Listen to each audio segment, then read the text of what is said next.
नमस्कार दोस्तों, स्वागत है आपका अपने YouTube channel GK Q Niranjan में। आशा करता हूँ कि आप सब स्वस्थ और बढ़िया होंगे। आज आपके लाए कुछ नया टॉपिक से संबंधित जीके प्रश्न। आज का हमारा टॉपिक है विश्व भूगोल संबंधित टॉप जीके प्रश्न। आज मैं बताऊँगा आपको विश्व भूगोल से संबंधित टॉप जीके प्रश्न के बारे में। अगर आप किसी भी एग्जाम की तैयारी कर रहे हैं तो ये वीडियो आपके लिए बहुत महत्वपूर्ण होने वाली है।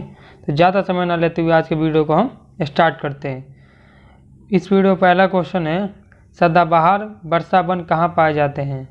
तो इसका आंसर होगा ऑप्शन बी, ब्राज़ील। हाँ दोस्तों, ब्राज़ील में सदाबहार वर्षा वन पाए जाते हैं। आगे चलते हैं। अगला प्रश्न है, निम्नलिखित में से कौन विश्व की सबसे बड़ी झील है? हमें बताना है इसमें से कौन सा झील है जो कि विश्व की सबसे बड़ी झील है। तो इसका आंसर ऑप्शन ए, कैस्पियन सागर। कैस्पियन सागर जो है वो विश्व की सबसे बड़ी झील है। आगे चलते हैं। अगला प्रश्न है, विश्व का सबसे ऊंचा जल प्रपात है। जो विश्व का सबसे ऊंचा जल प्रपात जो है वो कौन सा है? तो इसका आंसर ऑप्शन सी, एन झील। आगे चलते हैं। अगला प्रश्न है, पनामा नहर किन दो महासागरों को जोड़ती है? जो पनामा नहर है वो दो महासागरों को, कौन से दो महासागर है जिसको जोड़ती है? तो इसका आंसर ऑप्शन बी, प्रशांत महासागर एवं अंटार्कटिका महासागर। यह प्रशांत और अंटार्कटिका महासागर को एक दूसरे को जोड़ती है। आगे चलते हैं।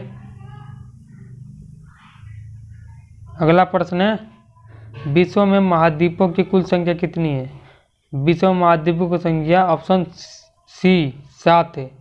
विश्व में महाद्वीपों की संख्या कुल 7 है। आगे चलते हैं। अगला क्वेश्चन दे रखा है, द्वीपों की सर्वाधिक संख्या किस महासागर में देखने को मिलती है?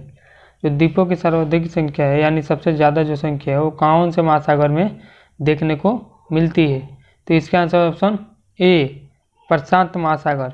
प्रशांत महासागर में द्वीपों की सर्वाधिक संख्या देखने को मिलती है। आगे चलते हैं। अगला प्रश्न है, निम्नलिखित में से कौन विश्व का सबसे बड़ा मरुस्थल है? मैं बताना है निम्नलिखित में से ऐसा कौन सा मरुस्थल है जो कि विश्व का सबसे बड़ा मरुस्थल है यानी कि रेगिस्तान है? तो इसका आंसर ऑप्शन सी, सहारा। सहारा जो रेगिस्तान है वो विश्व के सबसे बड़ा रेगिस्तान है। आगे चलते हैं। अगला क्वेश्चन है, विश्व का सबसे बड़ा महासागर है। विश्व का सबसे बड़ा महासागर है, इसका आंसर ऑप्शन डी, प्रशांत महासागर। प्रशांत महासागर विश्व के सबसे बड़ा महासागर है। आगे चलते हैं।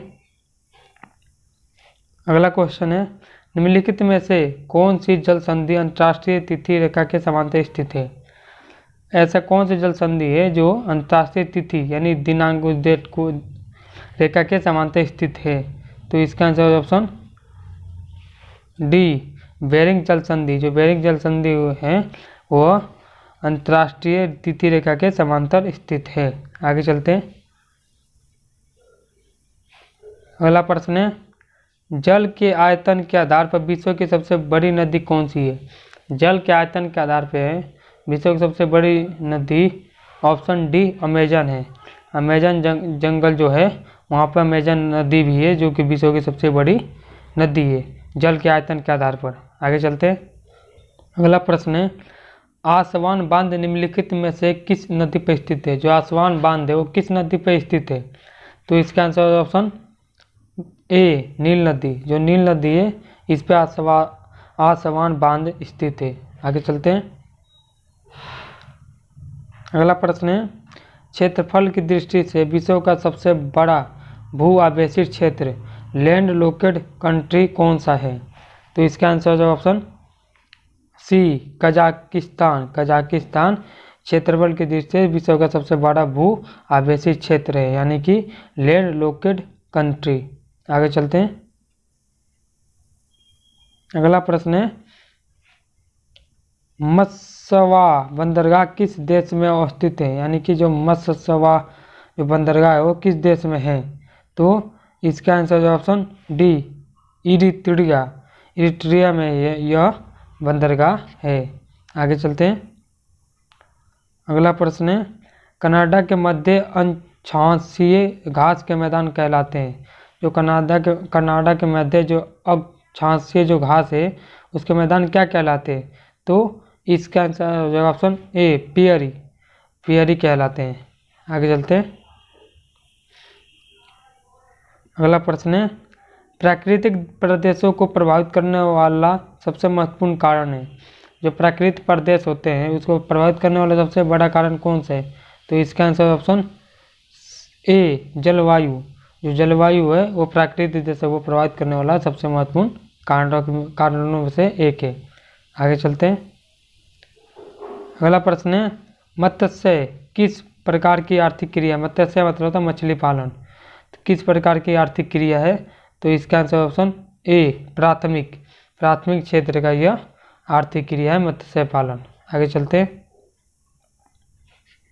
अगला प्रश्न है उद्योग धंधे किस प्रकार की मानवीय आर्थिक क्रिया के अंतर्गत आते हैं? जो उद्योग धंधे होते हैं वो किस प्रकार की जो मानवीय आर्थिक क्रिया है उसके अंतर्गत आते हैं? तो इसका आंसर ऑप्शन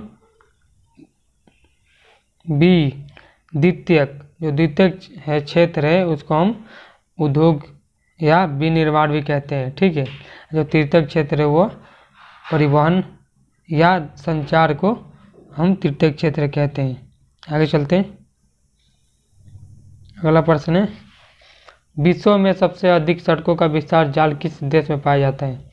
विश्व में सबसे अधिक सड़कों का जो जाल का विस्तार है वो किस देश में?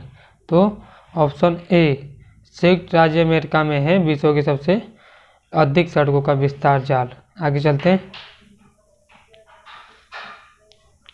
अगला प्रश्न है विश्व में सर्वाधिक जनसंख्या वाले देशों का अवरोही क्रम, अवरोही क्रम होता है कि ज़्यादा से कम की ओर बढ़ना, यानी ऑप्शन बी पहला चीन है, फिर भारत है, फिर संयुक्त राज्य अमेरिका, फिर इंडोनेशिया। यानी चीन की जनसंख्या नंबर 1 है, दूसरे नंबर पर भारत आता है, तीसरे नंबर पर अमेरिका और चौथे नंबर पर इंडोनेशिया। आगे चलते हैं। अगला क्वेश्चन है एनु जनजाति कहाँ पाई जाती है? तो इसका आंसर ऑप्शन बी जापान में जो है एनु जनजाति पाई जाती है। आगे चलते हैं। अगला प्रश्न है निम्नलिखित में से किसे पूर्व का मोती के नाम से जाना जाता है? हमें बताना है कि पूर्व का मोती के नाम से किस देश को जाना जाता है? तो इसका आंसर ऑप्शन सी श्रीलंका। जो श्रीलंका है उसको हम पूर्व का मोती भी कहते हैं। आगे चलते हैं। अगला प्रश्न है निम्नलिखित में कौन सा शहर नीली एवं सफ़ेद नील के संगम पर स्थित है? तो इसका आंसर ऑप्शन सी खार्तूम। आगे चलते हैं। अगला है क्वेश्चन स्थानांतरणशील कृषि की शुरुआत सर्वप्रथम कहाँ से हुई? स्थानांतरित मतलब होता है एक जगह से दूसरी जगह कृषि करना, एक जगह पहले कर लेना, वहाँ पूरा खत्म होने के बाद दूसरी जगह पर जाकर कृषि करना। तो यह कहाँ से सबसे पहले स्टार्ट हुई थी या शुरुआत हुई थी? तो इसका आंसर ऑप्शन बी थाईलैंड से, थाईलैंड से इसकी सबसे पहले शुरुआत हुई थी। आगे चलते हैं। अगला प्रश्न है निम्नलिखित में से किस देश को पहले निप्पन के नाम से जाना जाता था? जो हमें बताना है ऐसा कौन सा देश है जिसको हम पहले निप्पन के नाम से जानते थे? तो इसका answer option D Japan. Japan जो थे इसको हम पहले निप्पन कहते थे। आगे चलते हैं। इस वीडियो के लास्ट प्रश्न है हमारा किसे दक्षिण भारत का मैनचेस्टर कहा जाता है? हमें बताना है कि दक्षिण भारत का मैनचेस्टर किसे कहा जाता है? तो इसका आंसर ऑप्शन ए कोयम्बटूर को। कोयम्बटूर जो है जो कि तमिलनाडु में स्थित है इसको हम दक्षिण भारत का मैनचेस्टर कहते हैं। तो आज की वीडियो को यहीं पे समाप्त करते हैं। अगर वीडियो आपको पसंद आई तो लाइक करें, कमेंट करें एवं शेयर करें। तब तक के लिए मिलते हैं अगले वीडियो में। तब तक के लिए जय हिंद।